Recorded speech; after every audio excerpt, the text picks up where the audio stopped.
All right, let's do this. The Google Cloud Console, or GCP, Google Cloud Project.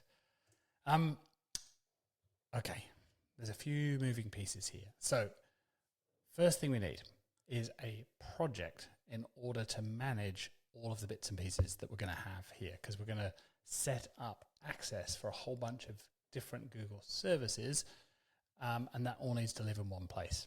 And the way you do that is with a Google Cloud project, because it lives in Google's cloud. We're going to need to identify the entity, which is going to be either you or a bot that has the credentials, that has the key to access various information. Then we're going to need to know what they're allowed to do, which doors they're allowed to go through using the key. Some doors are off limits, some doors are closed by default, but our key unlocks it, and some doors stay open. And then which app is trying to unlock the door. And that's going to be our project, which we set up once, and then for the most part, it keeps on working from that point. Some of these things you'll need to re-authenticate on occasion.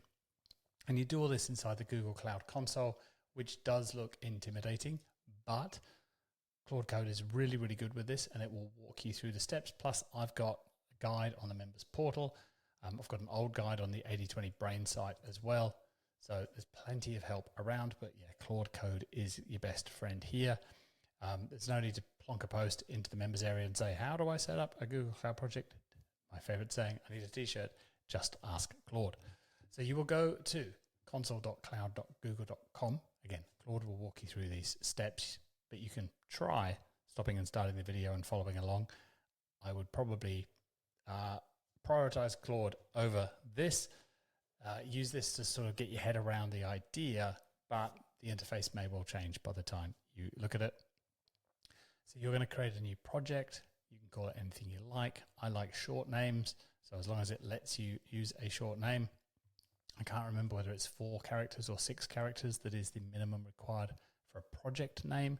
All of these different pieces have different rules, essentially. And then you're going to need to enable certain APIs. Now, you don't need to go crazy on day one.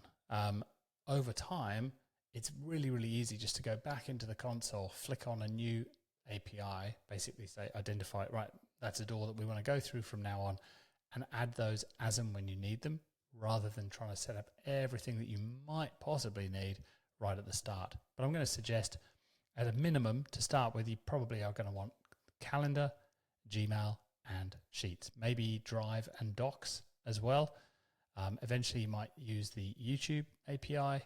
I recently turned on the page speed insights because I was doing some competitor landing page stuff, and it was a way to pull all of those page speed insights without manually having to go to the Google's page speed web dev page. I can't remember the URL off the top of my head. Then we're going to have to create credentials, which again looks scary the first time you do this, but it's not too bad. Claude will walk you through it. And it will give you this credentials.json. So you'll download that to your downloads folder or your desktop, wherever you put downloads. And then you'll go give that to the brain and say, yep, credentials.json is over here. Do what you need to do with it, please. And it will copy it into the right place in the brain.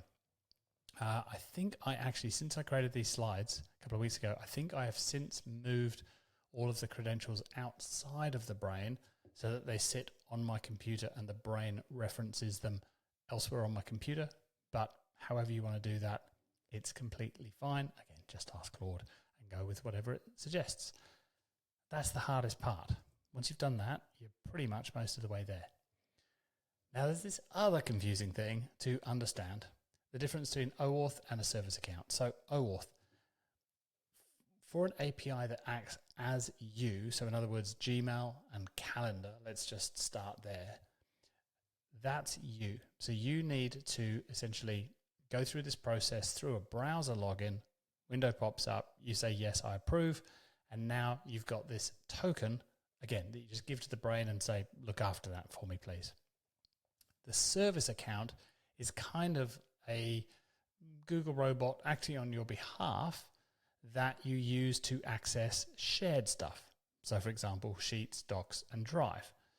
So there's a couple of ways to do this, but usually if I want to share a sheet, I know my service account, I've got that saved in the env file in the brain so I can go find it easily.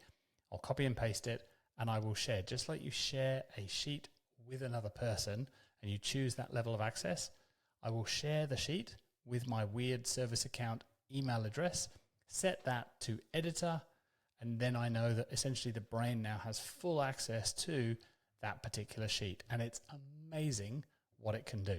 It can basically do everything that you do sitting in front of a sheet, which blows my mind, because where we were even, I don't know, 6 months ago, AI was terrible with Google Sheets. They're quite good with Excel, but until very recently, they've been terrible with Google Sheets. And this totally changes that. I had it create a whole sheet from scratch for me a few weeks ago. It was putting formulas everywhere. It built multiple tabs. It changed fonts. It changed colors. It did everything. It was fantastic. So there's your rule of thumb. If it's just you, personal stuff, Gmail, calendar, and so on, then it's probably going to be OAuth. If it's a shared thing, it's probably going to be a service account. There'll be various error messages that you get at various times. Don't freak out. Most of them were written by geeks, for geeks, and they're not very well explained. But Claude Code knows how to understand it, how to read it, and what to do about it, most importantly. So just give those error messages to the brain. Again, you could just copy the text, copy paste, or take screenshots. Often that's easier with a lot of these error messages that might be on multiple lines or in some weird place. A screenshot into the brain. Got this error, what do I do next? That will usually get you unstuck. So let's set up the first of our Google integrations and go set up Google Calendar. I'll see you for that one.